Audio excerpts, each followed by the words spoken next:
Hello बच्चों, स्वागत करते हैं मेरे चैनल पर। तो बच्चों, जैसा आपको पता है हमारे चैनल पर शीत युद्ध कक्षा 12 चैप्टर फर्स्ट पॉलिटिकल साइंस जो चल रहा है उसमें मैंने 1 और 2 पार्ट अपलोड कर दिए हैं। अगर आपने नहीं देखे हैं तो डिस्क्रिप्शन में वो वीडियो के लिंक्स हैं, आप वो पहले देख लेना, तब आपको आज का वीडियो समझ आने वाला है। यह मेरा पार्ट 3 है और आज की वीडियो में मैं आपको क्यूबा मिसाइल संकट समझाने वाला हूँ। तो ये समझाने से पहले मैं आपको थोड़ा सा एक फिगर ड्रॉ करके वो दिखा देता हूँ। उसके बाद आपको ये जो टॉपिक्स है ये एकदम क्लियर होने वाला है। तो पहले मैं आपको ड्रॉ करके दिखाऊंगा, तब आपको जो क्यूबा मिसाइल संकट है वो समझ आ जाएगा। तो चलो मैं ड्रॉ कर। तो बच्चों, जैसा कि आप देख सकते हैं यहाँ पे मैंने लिखा है यूएसए और एक है यूएसएसआर। यूएसए था अमेरिका और यूएसएसआर है सोवियत संघ। ये है क्यूबा, इसको अपन क्या मानेंगे? क्यूबा, ठीक है, इसको मानते हैं क्यूबा।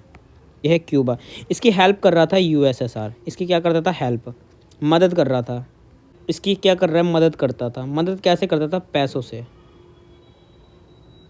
ठीक है, इसकी पैसों से मदद करता है। अब यूएसएसआर एक प्लान बनाता है। ये कहता है कि भाई इसको है ना, हमें जो क्यूबा है, क्यूबा को हमें क्या बना देना चाहिए?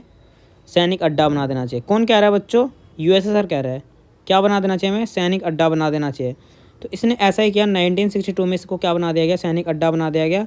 और यहाँ ही पर इसने क्या कर दिया? अपने परमाणु मिसाइलें भी तैनात कर दी। परमाणु मिसाइल तैनात कर दी। परमाणु मिसाइलें भी इसने क्या कर दी? तैनात कर दी। कब? 1962 में। अब जो यूएसए था ना, इसको ये जानकारी 3 हफ्ते बाद लगी कि मेरे बगल में क्या रखा हुआ है? बम रखा हुआ है। कब पता चलता है इसको? 3 हफ्ते के बाद पता चलता है। तो ये क्या करता है? 3 मिनट के बाद जब पता चल रहा है तो जो यूएसएसआर की तरफ से जो जहाज़ आ रहे थे ना लड़ाई लड़ने के लिए अमेरिका के साथ, इसने क्या करा? इसने अपने भी लड़ाकू जहाज़ को भेज दिया ताकि इसको क्या कर सके? हम रास्ते में ही रोक सके। रास्ते में क्या कर दे? हम इनको रोक दे। तो इसी चीज़ को क्या कहा गया था? क्यूबा मिसाइल संकट कहा गया है, ठीक है। और इसी को कहते हैं शीत युद्ध का चरम बिंदु। क्या कहते हैं हम लोग? चरम बिंदु कहते हैं, ठीक है बच्चों। तो अब आप लोगों को समझ आ जाएगा, ठीक है। अब आप लोगों को समझ आ जाएगा पूरा अच्छे से। तो फिगर आपने देख लिया, अब आपको मैं समझा देता हूँ। देखो, जैसे कि यहाँ पे एक लिखा हुआ है, क्यूबा एक छोटा सा द्वीप देश है जो अमेरिका के तट से लगा हुआ था। यह नज़दीक तो अमेरिका के था, लेकिन क्यूबा का जुड़ाव सोवियत संघ से था और सोवियत संघ उसे वित्तीय सहायता देता था। जैसा मैंने आपको बताया कि लगा तो किससे? अमेरिका के तट से लगा हुआ है, परंतु उसकी हेल्प कौन कर रहा है? सोवियत संघ कर रहा है। किसके रूप में कर रहा है? पैसों के रूप में कर रहा है। तो जो सोवियत संघ का जो नेता है ना, निकिता, इसने क्या करा? सैनिक अड्डा बना दिया। क्यूबा को 1962 में बना दिया और सैनिक अड्डा बनाया तो बनाया, और उसी के साथ में 1962 में इसने क्या कर दी? परमाणु मिसाइलें भी वहाँ पर तैनात कर दिया। अब अमेरिका ना इस बार बहुत ज़्यादा संकट में आ चुका था। जहाँ वो 10% डैमेज हो सकता था पहले यूएसएसआर की मिसाइलों से या हमलों से, अब वहीं क्यूबा के नज़दीक होने से और वहाँ पर सैनिक अड्डा और मिसाइलें तैनात होने से अब वो सीधा 30% डैमेज खा सकता था पूरे अपने देश के अंदर, ठीक है। यहाँ तक आपको समझ आ गया। हथियारों की इस तैनाती के बाद सोवियत संघ पहले की तुलना में अमेरिका के भूभाग के लगभग 2 गुना हिस्सा खराब कर सकता था, यानी डैमेज कर सकता था, ठीक है बच्चों। अमेरिका को यह बात कब पता चली? 3 हफ्ते बाद यह बात पता चली कि हमारे बगल में क्या रखे हुए हैं? बम रखे हुए हैं। तो उस टाइम जो अमेरिका के राष्ट्रपति जॉन एफ कैनेडी, आप ये नाम याद रखना थोड़ा, कि अमेरिका के जो राष्ट्रपति था जॉन एफ कैनेडी, वो ना लड़ाई लड़ना नहीं चाहते थे। बिकॉज अगर वो लड़ाई करेंगे तो सबसे ज़्यादा डैमेज कौन होने वाला है? यहाँ पर अमेरिका होने वाला है। तो इस वजह से यह जो है लड़ाई करने से हिचकिचा रहे थे, जिसमें दोनों के बीच युद्ध छिड़ जाए। और अगर युद्ध होता भी तो दोनों के बीच में होता और बहुत ज़्यादा हानि होने वाला था, अमेरिका को ज़्यादा हानि पहुँचता। अमेरिका ने अपने जंगी बेड़ों को आगे कर दिया ताकि क्यूबा की तरफ जाने वाले सोवियत जहाज़ों को क्या किया जाए? रोक दिया जाए। जो सोवियत संघ से जो जहाज़ आ रहे थे क्यूबा की तरफ लड़ाई लड़ने के लिए, अमेरिका ने क्या करा? अपने जहाज़ों को भेज दिया रास्ते में ताकि उन्हें क्या कर दिया जाए? रोक दिया जाए। अब ऐसी स्थिति बन गई ना, यहाँ पर ये स्थिति ऐसी बन गई कि सबको क्या लगा? युद्ध होने वाला है। सबको क्या लगा? युद्ध होने वाला है, परंतु युद्ध नहीं हुआ। किसी तरह से युद्ध को रोक दिया गया और इसी को बोला गया क्यूबा मिसाइल संकट, और इसी को बोला जाता है शीत युद्ध का चरम बिंदु भी इसी चीज़ को कहा जाता है, क्यूबा मिसाइल संकट को। तो अब आप लोगों को समझ आ गया क्या था क्यूबा मिसाइल संकट।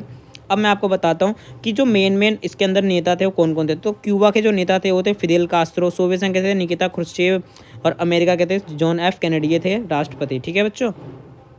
अब आते हैं 2 ध्रुवीय का आरंभ। अब जैसे सेकंड वर्ल्ड वॉर खत्म होता है ना, जब सेकंड वर्ल्ड वॉर की एंडिंग होती है तो ये लोग क्या करते हैं? कौन लोग? यहाँ पे बात मैं कर रहा हूँ यूएसए की, यूएसए, और इधर कौन है अपना? यूएसएसआर।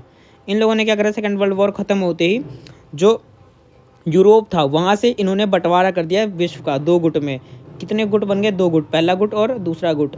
ये बना तुम्हारा पश्चिमी गुट और ये बना तुम्हारा पूर्वी गुट। जो पश्चिमी ग्रुप है वो है अमेरिका के साथ में और पूर्वी जो गुट है वो है सोवियत संघ के साथ में। तो इसी को पहली दुनिया और दूसरी दुनिया भी कहा गया है। अब देख लो, दोनों महाशक्तियाँ विश्व के विभिन्न हिस्सों में अपने प्रभाव दायरे बढ़ाने के लिए तुली हुई थी। यह दोनों अपने विश्व में ना अपनी वर्चस्व बढ़ाना चाहते थे। इस चक्कर में इन लोग क्या हुए थे, एक दूसरे से आगे निकलने की चाह रख रहे थे।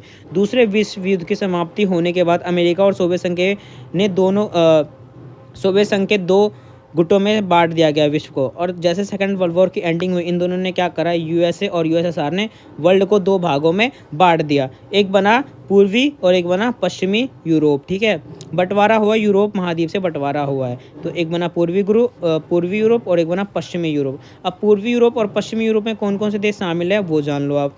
तो जो पूर्वी यूरोप है ना, ये किस में शामिल हो गया, सोवियत संघ में शामिल हो गया, जिसमें थे पोलैंड, जर्मनी, हंगरी, बुल्गारिया और रोमानिया शामिल है। और जो पश्चिमी ग्रुप है, पश्चिमी यूरोप जो है वो किस में शामिल हो गया, अमेरिका में शामिल हो गया।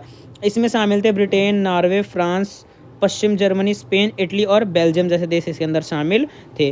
तो बच्चों, आज की क्लास को हम यहीं पर एंड करते हैं। उम्मीद करता हूँ वीडियो आपको पसंद आई है। वीडियो को लाइक कर देना और जो टॉपिक आपको समझ नहीं आया है, वीडियो को थोड़ा सा पीछे कर लेना, आपको सब कुछ समझ आ जाएगा। बहुत ईजी वे में मैं आपको बता रहा हूँ।